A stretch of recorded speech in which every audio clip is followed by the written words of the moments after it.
图 -2M3 坠毁，乌军首次击落俄远程战略轰炸机。俄罗斯对此声称为出现故障，乌克兰对此声明为乌军击落。以军进攻拉法战术与当初进攻加沙北部中不一样，留给哈马斯的时间不多了。B-21的采购量引发美国空军内部激烈争论，轰炸机会如何发展？日本首次出动双航母，在印太海域开展为期7个月的联合演习，目的是什么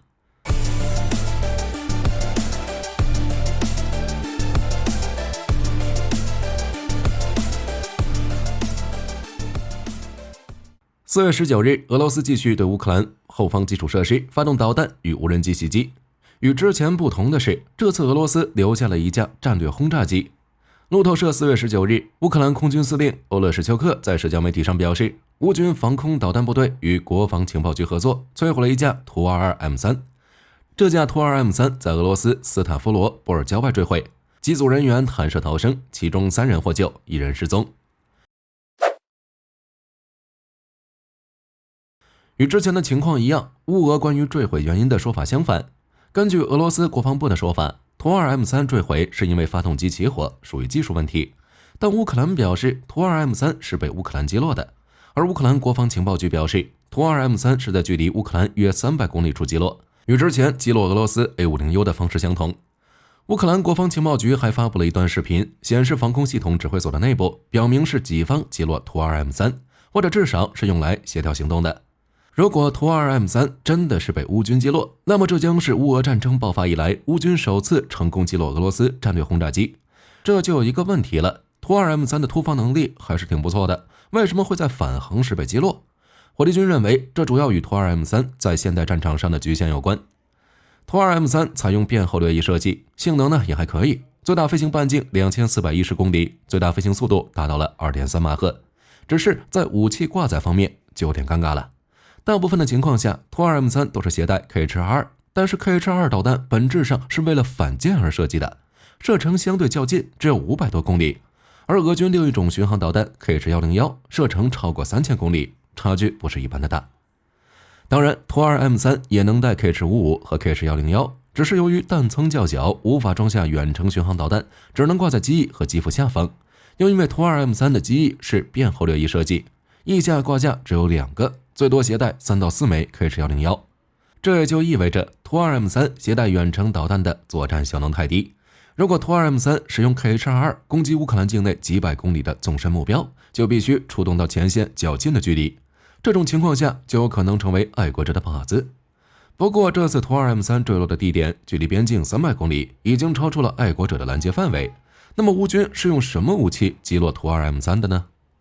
这次击落图 -2M3， 乌克兰宣称是乌军防空导弹部队与国防情报局合作。如果情况为真，那就是乌克兰情报人员获得了图 -2M3 的出动时间和路线。按照乌克兰国防情报局的说法，击落图 -2M3 的方法与当时击落 A50U 一样，火力军估计就是改进后的 S-200， 射程400公里以上。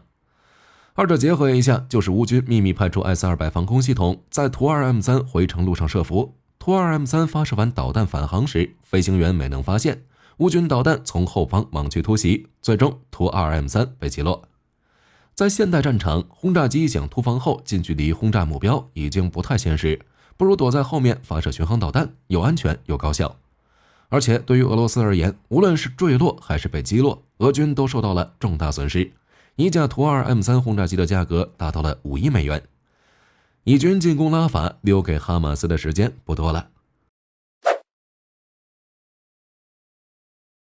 关于袭击伊朗，美国提前收到一方消息。美国彭博社报道，2名匿名美国官员透露，以色列官员在4月18日早些时候通报美国，他们计划在24至48小时内进行报复。此外，根据路透社报道，美国国务卿布林肯4月19日表示，美国没有参与针对伊朗的攻击行动，但是将保证以色列的安全。这就意味着，如果伊朗再次袭击以色列，美国会继续拦截伊朗导弹。在4月16日的参议院拨款委员会上，美国海军部长戴杜罗表示，海军需要近10亿美元的额外支出，以补充自2023年10月以来为应对伊朗和胡塞武装所消耗的导弹和弹药库存。其实五角大楼早就已经开始筹备，美国在中东大规模军事行动的资金，只是由于美军向该地区大规模重新部署，并不是事先计划的。军方需要从现有的运营和维护账户中凑出资金，这就会减少原先用于演习以及其他地区部署的资金。4月18日，以军对加沙继续展开空袭，消灭多名哈马斯，摧毁哈马斯发射阵地和数十个哈马斯目标。哈马斯和以色列关于停火的议题上很难达成一致，谈判不过是用来消磨时间，拉法行动将不可避免的到来。此前，内塔尼亚胡多次声称已批准拉法行动计划，最近又表示启动日期已经确定，就算美国不同意，以色列也会坚持展开拉法行动。以色列进攻拉法的战术与当初在加沙北部、中部的分割战术一样，以军计划将拉法分成多个区域，让居民撤出战区，然后以军逐步占领每个区域。此外，4月17日，黎巴嫩真主党使用无人机袭击以色列北部，以色列随后对真主党无人机发射阵地实施空袭。胡塞武装最近则安静了起来，以军已经宣布第91加利利地区师已经结束了在以色列北部的一次大规模演习，为可能的战斗做好准备。对于哈马斯、真主党、胡塞武装来说，留给他们的机会不多了。B-21轰炸机的采购量引发美国空军内部激烈讨论。在4月16日的参议院军事委员会听证会上，美国空军参谋长戴维·奥尔文表示，美国空军采购 B-21的数量不会超过100架。在空军内部，这个消息激起了轩然大波，各方的看法都不太一样。按照奥尔文的说法，即使全速生产的情况下，每年能够下线的 B-21不会超过10架，制造100架 B-21至少需要持续到2030年代中期，甚至更晚才能完成。而当前的 B-21还是低速生产阶段，想要达成全速生产，还需要经历很长时间的技术攻关与优化生产线。更重要的是，在漫长的生产周期中，很可能会出现更先进的军事技术，取代 B-21呢也不是不可能。所以美国空军认为不需要太多的 B-21，只是美国空军全球打击司令部却认为，为了维护美国在全球的军事优势，至少需要225到250架 B-21。美国空军内部的这场争议，其实在2015年就已经开始了。当时空军预估 B-21的采购数量也就80到100架，只是随着时间的推移，这一数字开始逐渐上升，最终定格为100架。只是就当前的情况来看，即使是这个数字，空军内部也有争议。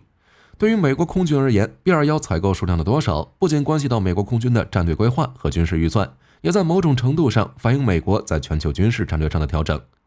不过就火力军而言，100架 B-21就已经够用了。美国空军考虑 B-21以外的选择，也是顺应时代潮流。说不准再过几十年，美国空军的远程打击任务就不需要轰炸机执行了。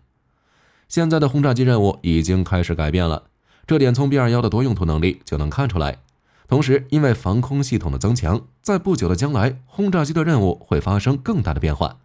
各国当前防务网络的集成度越来越高，战场上传感器可以互相传递信息，凭借先进的计算和人工智能，过去难以探测的目标不再是问题。加上防空导弹的射程越来越远，性能越来越强，轰炸机执行轰炸任务的危险性越来越高。具体情况可以参考乌军击落图2 M3。这也就意味着未来的远程战略和战术打击需要新方法，比如高超音速、可重复使用的飞机以及亚轨道轰炸机。美国空军已经希望将 SpaceX 星际飞船军事化。就目前的战场环境来看，轰炸机的任务正在逐渐模糊，美军未来或许就没有研究新版本的需求了。此外呢，资金也是一个问题。无论 B-21最终的单位成本如何，美国空军购买100架 B-21都需要花费数百亿美元，这还不包括已经花费的研发成本，以及未来几十年内运营和维护这些飞机的费用。如果按照美国空军全球打击司令部的想法，采购225架到250架 B-21，资金与时间成本太高。在不断变革的空战时代，选择在 B-21上吊死，实在是太浪费了。日本首次出动双航母参加系列军演。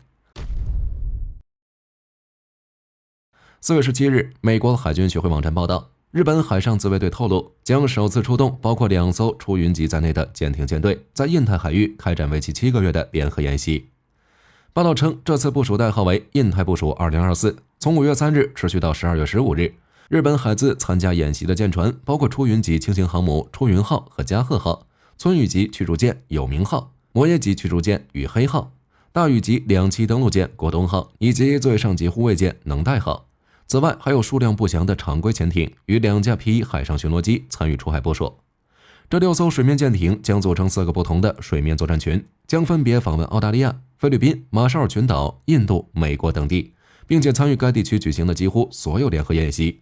其中包括澳大利亚主导的卡卡社2024演习、美国主导的环太平洋2024以及太平洋龙等演习。这是海自迄今为止最大规模的部署。相比之下，之前海自在印太地区部署时只会派出1艘出云机，持续时间也只有4-5个月。从海自的部署来看，这次演习的主要项目就是跟随美国海军训练双方的协同作战，从而获得现代航母的实际作战经验。目前，日本的2艘出云机都已经完成了轻型航母的第1阶段改造。之前的日本禁止拥有攻击型航母，出云号和加贺号都是作为2栖攻击舰使用，但在设计时就保留了改造为航母的潜力。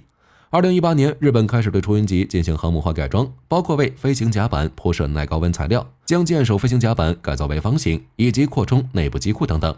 出云号于2023年率先完成第1阶段改造，加贺号在2024年3月完成同样的改装。按照计划，预计到2024年11月，加贺号就会前往美国东海岸进行 F-35B 整合试验。需要注意的是，虽然这2艘出云机已经完成航母化改造，但是日本当前对于现代航母的实际运作还缺乏经验， F-35B 也还没有实际到位。而通过与美军的联合行动，海自可以快速积累经验。丹麦一次清理43架二手 F-16， 24架出售阿根廷，19架待援乌。4月19日，俄罗斯卫星社报道，俄罗斯外长拉夫罗夫表示，俄罗斯坚信必须继续进行特别军事行动。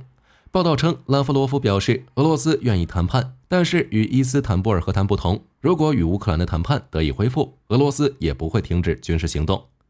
4月20日，朝鲜官媒朝中社报道，朝鲜4月19日在西部海域进行战略巡航导弹的超大型弹头动力测试，并试射新型防空导弹。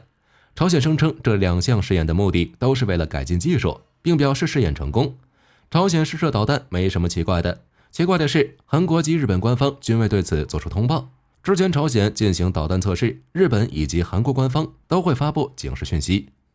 4月16日，丹麦国防部宣布出售阿根廷24架二手 F-16，已在丹麦史克里斯楚普空军基地正式签约。丹麦最初是在3月底获得美国批准出售24架 F-16战机给阿根廷。阿根廷购买 F-16的原因很简单，想要收复马岛。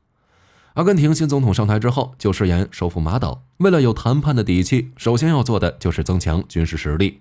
自马岛战争失败之后，阿根廷军队的实力就一直没能恢复，海军舰船数量不多，且主力舰老化严重，空军更是早已没有了当年的风采。现在能飞的固定翼战斗机应该只有个位数的 A4AR 战鹰。A4 诞生于上世纪50年代，机队老化严重，被淘汰呢也很正常。国防新闻报道指出，阿根廷本次采购丹麦 F-16的经费达到了3.2亿美元，部分经费将由银行和美国贷款支应，且美方会提供 AM-120 空对空飞弹等武器，丹麦则会提供数套飞行模拟器和备用零件。路透社报道则指出，丹麦会向阿根廷提供4套模拟器、8具备用发动机以及5年零附件作为后勤支援。此外，丹麦2023年获美批准转移 F-16给乌克兰之后，便承诺将提供19架同型机给乌克兰空军。不过原定2024年初开始转移6架战机，现在延迟到夏天交付。但就总体而言，丹麦光以队伍军援以及出售阿根廷这2项决策，就已经清理了43架 F-16战机，这有望加快丹麦空军换装 F-35战机的整体进程。不过 F-16进入乌克兰之后，就会成为俄军的首要攻击目标，就乌军目前的防空实力来看，很可能保不住。4月18日，俄罗斯卫星社报道，俄军袭击了乌克兰赫梅利尼茨基州旧康斯坦丁诺夫郊区的军用机场。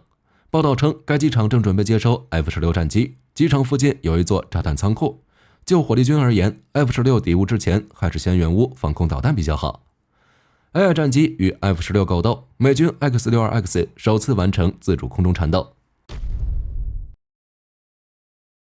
事实证明， AI 智能也能用在军事领域，无需飞行员下达指令，战机就能进行一场空战。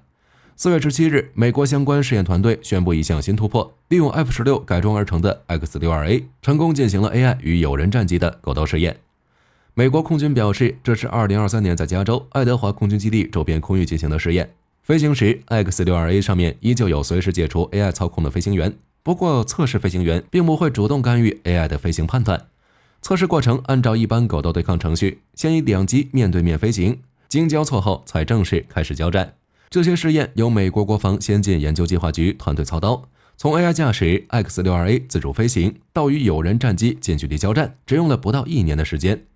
只是美军并没有说明狗斗的结果如何，毕竟这次测试的重点在于观察 AI 面对有人战机在瞬间改变方向以及对敌预判的复杂行动时 AI 的反应判断与表现如何，以此改进 AI 并进行更多的试验。狗斗动作只是研发 AI 战机操控的其中一步。就战机的发展来看，自计算机运算技术问世以后，飞行员可以通过机上的传感器数据操控或细微修正飞行状态。但是空战这东西需要飞行员依靠经验去完成战术与走位的判断。随着 AI 自主运算技术的提升，控制上不只能自行修正飞机，甚至能执行复杂的选择判断任务。未来的空战或许真的会变成 AI 与 AI 之间的对决。好了，本期视频到这儿就结束了。各位认为乌军是如何击落这架图 2M3 的？可以在视频下方留言，大家一起讨论。我是火力军，下期见。